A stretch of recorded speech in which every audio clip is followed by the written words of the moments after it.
I'm giving away at least 2 season passes in this video, but first let's talk about whether Jack Flag is actually worth your tokens in the Star-Lord meta. If you want to enter to win a season pass, please leave a comment with your Discord ID or your X handle, indicate which is which, and let me know what you think of Jack Flag, whether you're picking him up or not. Again, I'm giving away at least 2, maybe 3 if someone doesn't get back to me, so let's talk about our new boy Jack Flag. Hey, what's up everybody? Kicker of Elves here. Hope y'all are having a fantastic day wherever you're at. We've got a brand new Series 5 card in Marvel Snap. Another week, another Series 5 card. And today that card is Jack Flag, who is a 3-cost, 3-power card with the text ongoing. Your cards here with increased power have +2 power. So right out of the gate, still very early days playing, but I've really enjoyed Jack Flag. I feel like in any other meta, or a meta where it was more normal and we weren't dealing with like 20 power turn 6s, if that being an option with Star-Lord running every place, this card would be extremely strong. Even in that meta, this card is pretty strong. People are playing Star-Lord less. People are kind of over it in a lot of cases. I'm giving this card a 7 out of 10 rating right now, but I think once they inevitably deal with Star-Lord in a more permanent fashion, this should go up to being like an easy 8 out of 10 card. Think of it as like a second Captain Carter or Captain America kind of thing. This card has very apparent ongoing and Silver Surfer synergies right away. Now, what's key here is it is kind of like, whereas Captain America is saying your other ongoing cards here have +2 power, this is your cards here with increased power have +2 power. So you can't just do a location with like Ravonna, Jack Flag, Moonstone, and then like the shield from Sam Wilson's thing. Like nothing's going to happen there. There needs to be something there to increase the power of the cards at your location for it to work. That can be done with a lot of ways. That can be done with Captain Carter comes right away. That can be done with Captain America. That can be done with Silver Surfer. There's a lot of different ways to get green power going on your card.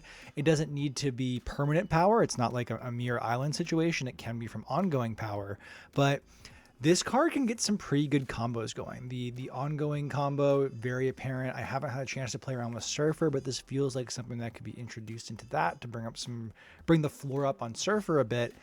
The problem is, of course, as with every single other card released right now, every card that wasn't Star-Lord does not go into the Star-Lord deck that came out this month.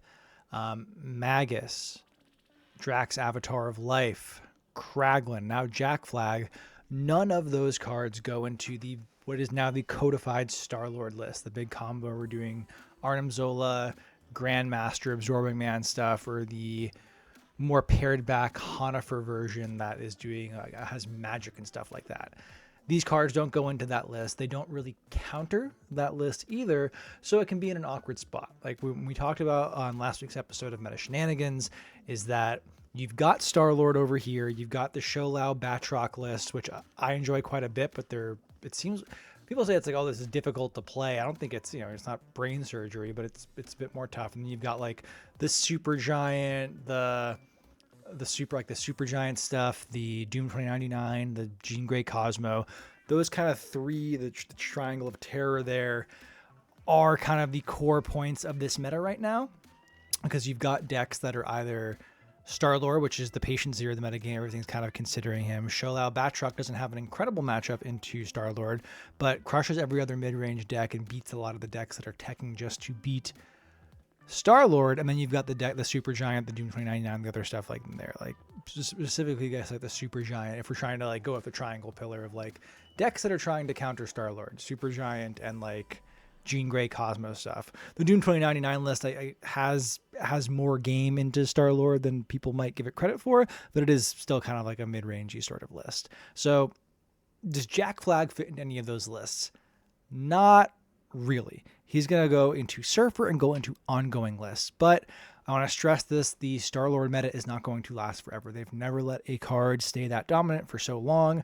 So of all the cards that have come out this month, I think this card is the safest one to get. We are closer to the end of the month. There's going like they have to do something, right? Like, and depending on how much they do nerf that card, a list like Moonstone Ongoing could bubble back up. This is the safest buy of the cards that have come out this month. I like Drax quite a bit. The criticism of Jack Flag might be that he's a bit boring. Like this is like not backup Moonstone, backup Captain Carter isn't necessarily the most exciting text in the world. It is very plain, very fair.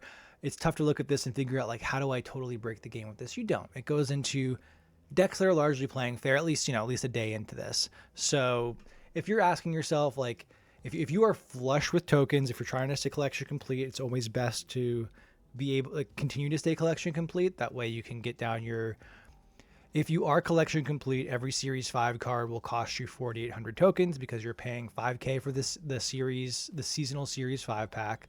Then you get, at least it typically is just 200 tokens back from the weekend mission, so it costs you 4,800. If you can stay collection complete, makes the cost of all cards cheaper. But if you're just looking at this from like, hey, I've got like 20,000 tokens, I've got all the decks I want to play, I need something that's going to give my account a huge boost right now as I try to push to infinite, that's where I think Jack Flag falters. This is not going to be the make or break card for your account that's going to just transform everything for you. But it is, if you like ongoing, if you like surferless, if you like that kind of play style, Jack Flag is a definite inclusion there. Let's talk a little bit about a deck I've been playing since Jack Flag's come out. This has been the main list I've really focused it on. I got it from Glazer over at Snap Judgments. I do think that the Daredevil in particular is like really hedging against, like, this is a Star-Lord meta, like Daredevil Cosmo. I don't know if Daredevil is the right longer term inclusion here. Like maybe we could get like, we could start trying to do like, what's it called, Mr. Fantastic stuff in here to like have that as another backup plan, another failsafe for this list. Cosmo is probably the right call long term, but if you're seeing a lot of people like, it's Jack Flag release week, everyone's playing that. If you're seeing a lot of these ongoing mirrors, throwing in a Super Scroll is probably going to feel very nice. But all else being equal, what this list is trying to do, this is a classic Moonstone ongoing list. We're trying to get a Moonstone location with stuff like Captain Carter, now Jack Flag, Captain America. I have a really powerful location, and then ideally we can close things off with Iron Man somewhere else. Mystique copying the Iron Man, the Moonstone location. Boom. It's huge points. This is very strong into Fin Fang Foom. This is extremely strong into Fin Fang Foom because you don't actually have big numbers on your card. Like, yes, your Goliath and your Moonstone can get big, but a lot of this is coming from green power spread across your cards versus like a ramp list where you've got one list that is just stacked sky high. We'll see how people continue to iterate on this. I don't know if Surfer is going to like emerge as the dominant archetype for Jack Flag. Surfer's got a pretty low floor right now compared even setting aside Star-Lord, like the other points list, your Sholaus, your Batroc, the Iris list, this sort of looks like an ongoing June 2099 stuff. There just seem to be higher floor and ceiling lists, frankly, that my favorite version of Surfer was negative Surfer, and that hasn't been a thing in like almost 3 years. So maybe I'm just in pure coat mode there, but I've been enjoying this list. I think the ongoing style of play is really, really something here.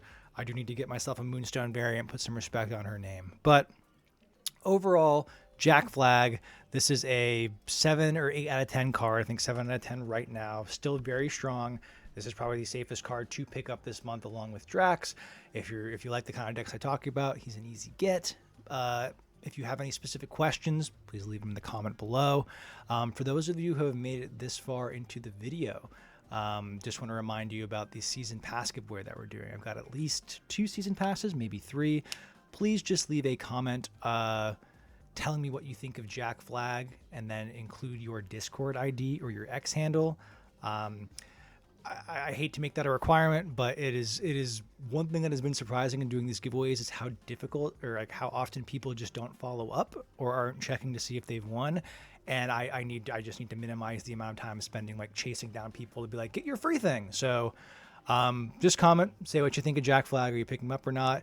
And then include your Discord ID or X handle and indicate which one that is in the comment itself, and you'll be entered to win a season pass. I've got at least 2, maybe 3, depends. Again, if somebody gets back to me, I might just cut that off because these are February season pass codes, and I want to make sure they get out before they expire.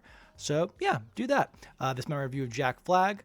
Thank you all for watching. Please, like the video, subscribe, comment, so you know what's going on with that and everything that's going to happen there. I'm Kicker of Elves. Thank you all so much for watching.